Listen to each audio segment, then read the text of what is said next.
إن حب الأوطان في قلوب المؤمنين والمؤمنات مكانة سيناء فالإسلامي جبلة وفطرة فطر الله سبحانه وتعالى الناس عليها، وهذه فطرة الله، ولن تجد لسنة الله تبديلا ولن تجد لسنة الله تحويلا. فطرة الله التي فطر الناس عليها. وحب الأوطان من الإيمان، خصوصا يزيد هذا الحب إذا كانت هذه البقاع بقاع مقدسة مطهرة. حديثنا يا سادة عن أرض سيناء، وما أدراكم ما سيناء؟ تلكم الأرض المباركة المقدسة المطهرة التي كلم الله سبحانه وتعالى عليها نبيه موسى عليه السلام. فكانت هذه الأرض أرض مباركة إلى يوم الدين، وإلى أن يرث الله الأرض ومن عليها. ونحمد الله تبارك وتعالى ونشكره أن من علينا وجعل هذه البقاع وهذه الأرض المباركة المقدسة من ديار المصريين ومن ديار أجدادنا وأحبابنا، إلى أن يرث الله سبحانه وتعالى آخر قطرة دماء فينا نحن أمة الإسلام والمسلمين. الانتماء، وكونك اللي انت تدافع عن هذه الأرض وتذب عنها كل ما يؤذيها، ومن يحاول أن يفكر بالاقتراب منها تفدي نفسك وروحك لله سبحانه وتعالى، ثم حفاظا على أرض هذه البلاد المباركة المقدسة. هذا من الإسلام. عن سعيد بن زيد أحد العشر المبشرين بالإسلام قال: سمعت رسول الله صلى الله عليه وسلم يقول: من قتل دون ماله فهو شهيد، ومن قتل دون عرضه فهو شهيد، ومن قتل دون دمه فهو شهيد. فكونك ان انت تدافع عن هذه الأرض وعن بلدك وعن وطنك فهذا من الإسلام، بل من أجل الأعمال التي رغب فيها رسول الإسلام صلى الله عليه وسلم. لما خرج النبي صلى الله عليه وسلم مطرودا مظلوما من بين عشيرته وقومه، من بين البلاد التي هي أحب البقاع إلى قلبه صلى الله عليه وسلم، نظر إليها من بعيد وهو يردد ويقول ويناجي ربه تبارك وتعالى وهو ينظر إلى مكة، ويشهد الله سبحانه وتعالى أنها أحب البقاع إلى قلبه. ولولا أن قومك أخرجوك ما خرجت، صلى الله عليه وسلم. يدعونا صلى الله عليه وسلم إلى حب الانتماء، إلى حب البلاد فيها المنشأ، فيها العيش والملح الذي يدندن به الناس القاسي والدنيا، يقول لك ده احنا أكلنا فيها عيش وملح.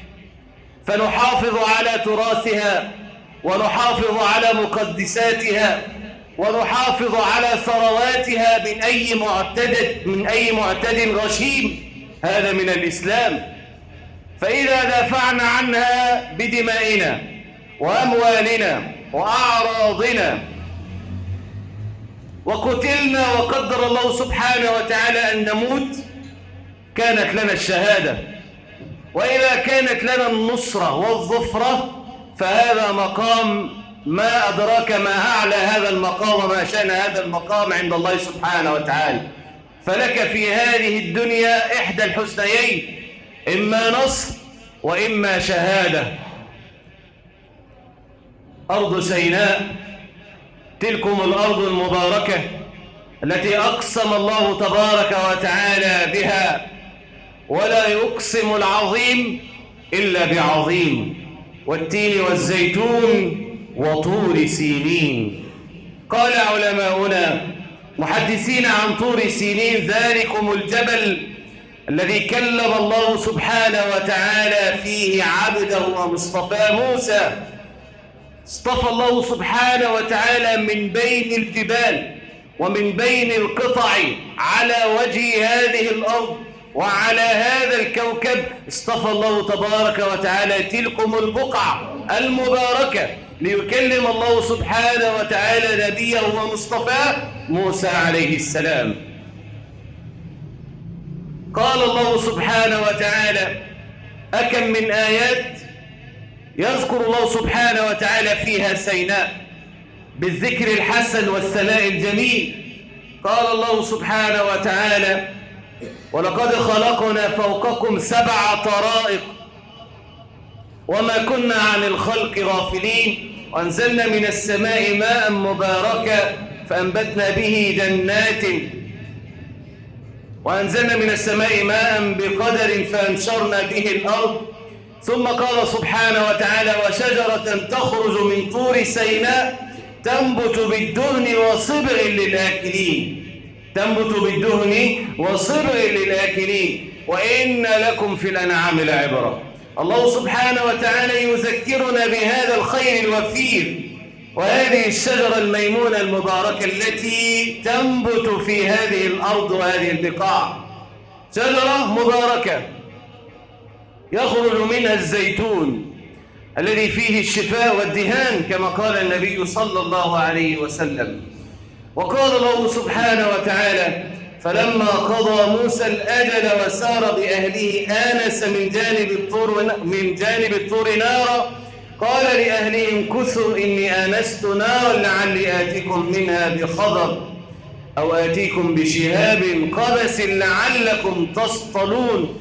فلما أتاها نودي من شاطئ الوادي الأيمن في البقعة المباركة من الشجرة أي يا موسى. كذلك قال الله سبحانه وتعالى: وأقسم والطور وكتاب مسطور. فهذه الجبال المباركة وهذه البقاع المقدسة لا يقسم الله سبحانه وتعالى العظيم إلا بعظيم. فأرض سيناء أرض الله المباركة، أرض شهدت تاريخ وتراث، أرض الثروات، فيها المناجم والمعادن والنفط والفسفور، تطل على البحرين الأحمر والمتوسط، موقع جغرافي هائل، مطمع لليهود، مطمع للأعداء. تلكم الأرض المباركة التي تقع في الشمال الشرقي لأرض مصر تستحوذ أكثر من 6% من أرض مصر على طول 61,000 كيلو متر من مساحة أرض مصر. ليست بمساحة هينة بل مساحة هائلة، كانت مطمع لليهود وكانت مطمع للأعداء على مر السنين والدهور. هذه البقاع المباركة لها أهمية في الإسلام. هذه أرض تشهد الوحي وتشهد نزول الألواح التي نزلت على نبي الله موسى. من بين جبال الأرض يصطفي الله تبارك وتعالى هذا الجبل، جبل الطور، لينادي عبده موسى. فلما قضى موسى الأجل وسار بأهله آنس من جانب الطور نارا قال لأهلهم كثوا إني آنست نارا لعلي آتيكم منها بقبس أو أجد على النار هدى. فلما أتاها نودي يا موسى. فنداء الله سبحانه وتعالى على نبي الله موسى كان على هذه الأرض المباركة. وما كلم الله وما تجلى الله سبحانه وتعالى على أرض من الأراضي على هذا الكوكب إلا على هذه الأرض المباركة. إن دل فيدل على عظيم هذه الأرض المباركة المقدسة المطهرة. كذا هذه الأرض شهدت نزول الألواح، ووعدنا موسى 30 ليلة وأتممناها ب10 فتم ميقات ربه 40 ليلة. وقال موسى لأخيه هارون اخلفني في قومي وأصلح ولا تتبع سبيل المفسدين. ولما جاء موسى لميقاتنا وكلمه ربه قال رب أرني أنظر إليك قال لن تراني ولكن انظر إلى الجبل فإن استقر مكانه فسوف تراني. فلما تجلى ربه للجبل جعله دكا وخر موسى صعقا. فلما أفاق قال سبحانك تبت إليك وأنا أول المؤمنين. قال يا موسى إني اصطفيتك على الناس برسالاتي وبكلامي فخذ ما آتيتك وكن من الشاكرين. وكتبنا له في الألواح من كل شيء موعظة وتفصيلا لكل شيء فخذها بقوة وأمر قومك يأخذوا بأحسنها سأريكم دار الفاسقين. تلكم الألواح التي فيها الوصايا ال10 التي وصى الله سبحانه وتعالى فيها عباده آنذاك بتقواه، بإقامة شرع الله، بالحفاظ على حدود الله، وتقوى الله سبحانه وتعالى في الأرض قبل السماء، وأن يعدلوا بين العباد. تلكم الألواح التي فيها العدل، فيها القسط، فيها الفصل بين العباد بالحق، فيها عبادة الله سبحانه وتعالى. هذه الألواح وهذه التوراة أنزلها الله تبارك وتعالى في هذه الديار وفي هذه البقاع المقدسة المطهرة. هذه البقاع وهذه الأرض أرض سيناء انفجرت فيها العيون وقطعناهم 12 أسباطا أمما. وأوحينا إلى موسى إذ استسقاه قومه أن اضرب بعصاك الحجر فانبجست منه أي انفجرت منه 12 عينا فكانت منها كما يسمى الآن عيون موسى. تنفجر وتنهمر هذه العيون إلى أن يرث الله الأرض ومن عليها. أرض سيناء ليست بأرض عادية، إنما هذه الأرض مطبع لليهود. لماذا؟ لأنهم يزعمون أن مكانتهم وشأنهم لا ينجلي ولا يقوى إلا في هذه البقاع الأرض المباركة المقدسة التي تاه فيها قبلهم الأكثرون، وكانت أرض التيه، ومكث فيها موسى عليه السلام قائما صائما 40 ليلة. وكانت هذه الأرض أرض العهد كما يسمونها، فكانت قبلتهم ومطمعهم، فشنوا العديد من الهجوم على هذه الأرض. وكانت إلى الآن حتى الآن يخططون كيف يفوزون ويستحوذون على هذه الأرض بكل الأساليب. ولكن الله تبارك وتعالى حفظ هذه البلاد بأن مكن الله سبحانه وتعالى كنانته في الأرض، فجعل هذه الجنود المصريين هي كنانة الله في الأرض، وجعل هذه البلاد من دخلها كان آمنا، كما قال يوسف عليه السلام ادخلوا مصر إن شاء الله آمنين. فهذه الأرض وهذه البقاع محفوظة بحفظ الله تبارك وتعالى. ولم لا؟ وقد كانت مرسى للعديد من الأنبياء. فنبي الله إبراهيم عليه وعلى نبينا الصلاة والسلام شق طريقه ومر على هذه البلاد وهذه الأرض المباركة سيناء، وكانت معه سارة زوجته متجها إلى بلاد فلسطين، وهذا يعقوب عليه وعلى نبينا الصلاة والسلام. مكث فيها ومر فيها، ويوسف عليه السلام حكم فيها البلاد.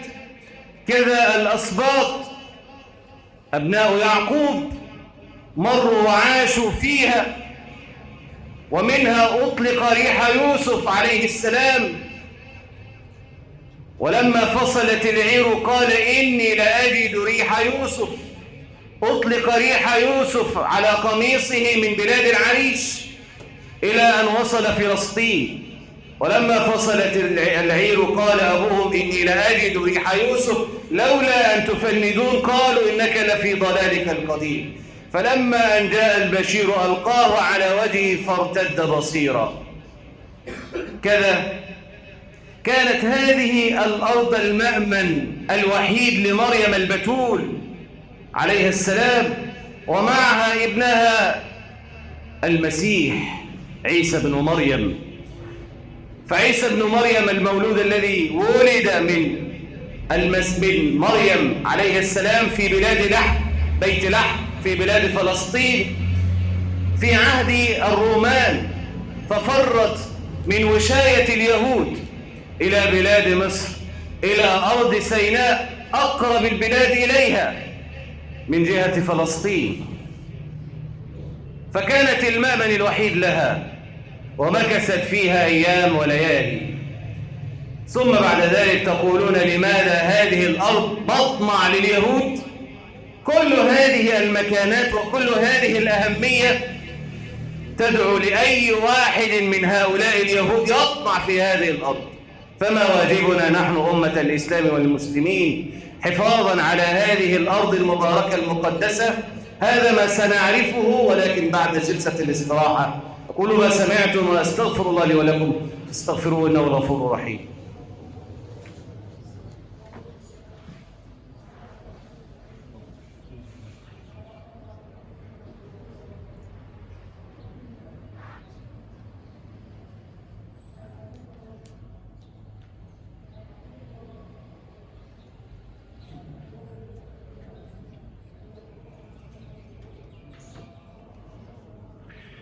الحمد لله رب العالمين، له الحمد الحسن والثناء الجميل، وأشهد أن لا إله إلا الله وحده لا شريك له يقول الحق وهو يهدي السبيل، وأشهد أن نبينا محمدا صلى الله عليه وسلم إمام الأنبياء والمرسلين. ثم أما بعد، أول واجب علينا أن نستيقظ من هذه الغفلة.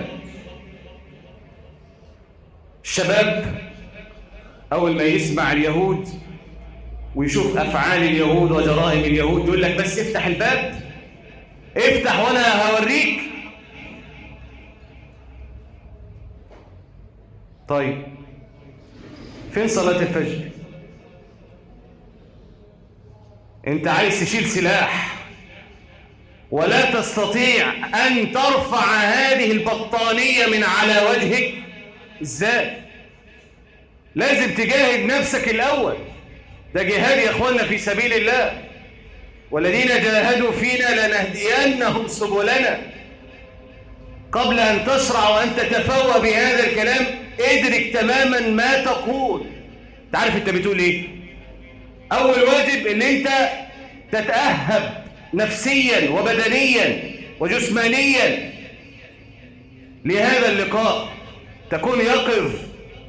فعدونا ورب الكعبة يقظان، ما نام وما غفل، مستنيك بس انت تنام لحظة، مستنيك اللي انت تاخدك هفوة. انت بقى واجبك كمسلم تحافظ على هذه الأرض المباركة وأرضنا عموما وهذه البلاد التي عشنا وتربينا عليها، والحفاظ عليها سنة من سنن الإسلام، بل واجب عليك أيها الأخ المسلم أن تتأهب وأن تستيقظ وأن تحافظ على هذه الأرض المباركة المقدسة. لا أعني أرض سيناء وحسب، لا، بل كل البلاد المصرية. فهذا من الدين، وواجب علينا أمة الإسلام والمسلمين أن نحافظ عليه بقدر استطاعتنا بكل ما أوتينا من قوة. يعني أنت عايزنا كلنا نجاهد في سبيل الله؟ مش كده. الناس فاهمة الجهاد في سبيل الله الحروب والسيوف والأسلحة والدمار في أعظم من هذه الحروب، أعظم من هذه الحروب أن تتعلم، وأحسن العلم أن تتعلم عن الله وعن رسول الله صلى الله عليه وسلم، أن تتعلم دينك، أن تتعلم دنياك. إن كنت في مهنة من المهن ابتكر واخترع وتفنن في هذه المهنة.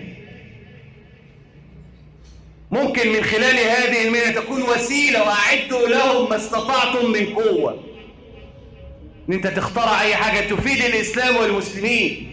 أن تتأهبوا عباد الله لهذا العدو الغاشم الذي يكرهكم إلى يوم الدين. والله مهما استطعت، والله مهما فعلت معهم، مهما ارتضيتهم، مهما قدمت لهم عهود ومواثيق، فلن يرضوا، ولن ترضى عنك اليهود والنصارى حتى تتبع ملتهم. قال الله سبحانه وتعالى من إمتى إلى الآن مهما فعلت معهم، لولا بس اللي هم مربوطين بعهود ومواثيق كان بديفيد والكلام ده، كنت شفت العجب العجاب.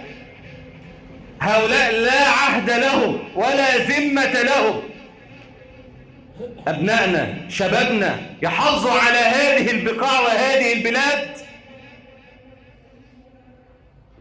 يحافظوا عليها فكريا ثقافيا، يتثقفوا، يتعلموا، ينشروا العلم بين الناس. هم مش عارفين يقتلونا بالسلاح، قال لك دول بيرموا نفسهم في ساحة المعركة، مش خايفين على نفسهم، فداء ما بعده فداء، يحبون الشهادة كما نحب الموت. فاحنا مش قدهم، فهم بيحاربونا ويغزونا علميا فكريا، يصدروا لنا ثقافات ما أنزل الله بها من سلطان، بدعوى التحضر، بدعوى الانفتاح، بدعوى الحرية، وتلاقي من وراها سم دفين. استيقظوا يا شباب، استيقظوا يا أبناء هذه الأمة المحمدية صلى الله عليه وسلم لهذا العدو الغاشم. فأرضنا غالية وبلادنا ليست كأي بلاد. مهبط الوحي، نزول الألواح على موسى كانت في هذه الأرض، أرض سيناء، فلا تفرطوا فيها، حافظوا عليها، كلموا أبناءكم، حثوا أبناءكم على الحفاظ على هذه البلاد وهذه البقاع، فحفاظوا عليها من الدين. وأذكر وأختم بهذا الحديث الذي ذكرناه من قبل لحضراتكم، حديث سعيد بن زيد أحد العشر المبشرين بالجنة. قال: سمعت رسول الله صلى الله عليه وسلم يقول: من قتل دون ماله فهو شهيد، من قتل دون عرضه فهو شهيد، من قتل دون دمه فهو شهيد، كما قال النبي صلى الله عليه وسلم: فالأرض كالعرض، حافظوا عليها، فهذه نعمة الله بين أيديكم.